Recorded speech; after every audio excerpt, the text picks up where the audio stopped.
सुबह का समय था। राकेश घर के बाहर देख रहा था कि एक औरत जिसकी उम्र 25 साल के करीब होगी, राकेश देख रहा था, वो भी उसको देख रही थी। वो रोज की तरह कपड़े सुखाने आती थी। राकेश रोज की तरह उसको देखने के लिए आता था। अब राकेश उत्तेजित होने लगा और आकर्षित भी। राकेश सोच में पड़ गया कि बात की जाए तो कैसे। राकेश का दोस्त जो उससे मिलने आता था, उससे सहायता मांगी। राकेश ने एक कागज पर लिखकर दोस्त के हाथ से पर्ची भिजवा दी, जिसमें उसने अपना प्रेम प्रसंग लिख डाला जिसको राकेश पसंद करता था। उसका नाम अंजलि था। उसने भी राकेश के दोस्त को एक पर्ची दी और बोली, लो ये पर्ची दे देना। राकेश ने जब वह पर्ची देखी, उसने ये लिखा था, तुम मुझसे बात करना चाहते हो, लो मेरा नंबर, बात कर लेना। लेकिन रात को राकेश के अंदर एक उमंग जागी। राकेश ने रात होते ही झट से कॉल मिलाई। अंजलि भाभी ने बोला, हेलो। राकेश ने भी बोला हेलो। वहीं से राकेश की बातचीत शुरू हुई। 1 महीना हो गया। राकेश के अंदर एक आकर्षक पैदा होने लगा। अब राकेश को अंजलि भाभी के करीब जाने की चाह लगी।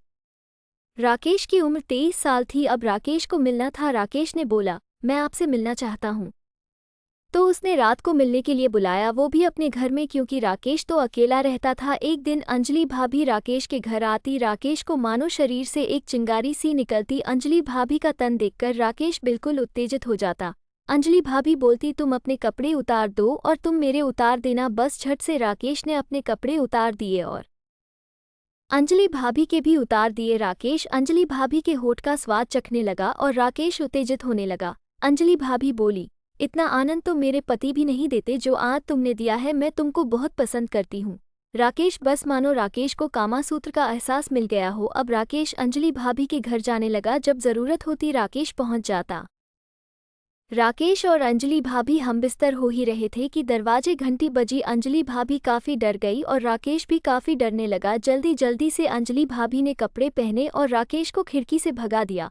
कुछ दिनों बाद राकेश को पता चला कि अंजलि भाभी घर खाली करने वाले हैं, कहीं और रहने का बंदोबस्त कर रहे हैं।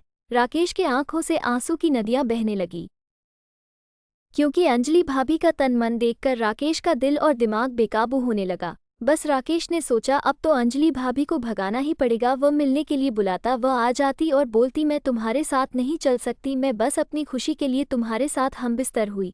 तुम्हारे लिए मेरे दिल में किसी भी तरह का प्रेम नहीं है। और वह बात अंजलि का पति सुन लेता और अपनी बीवी को जोर से चाटा मारता और बोलता, अपने यौवन सुख के लिए तुम एक आदमी का इस्तेमाल कर रही हो। तुम मेरी नहीं हुई तो दूसरों की क्या होगी। बस बिना सोचे समझे तलाक ले लिया। अंजलि भाभी बिल्कुल अकेली हो चुकी थी, क्योंकि राकेश ने भी मुंह फेर लिया था। अंजलि भाभी ने सब कुछ त्याग कर संन्यास ले लिया। और नई कहानी के लिए चैनल को लाइक और सब्सक्राइब करें।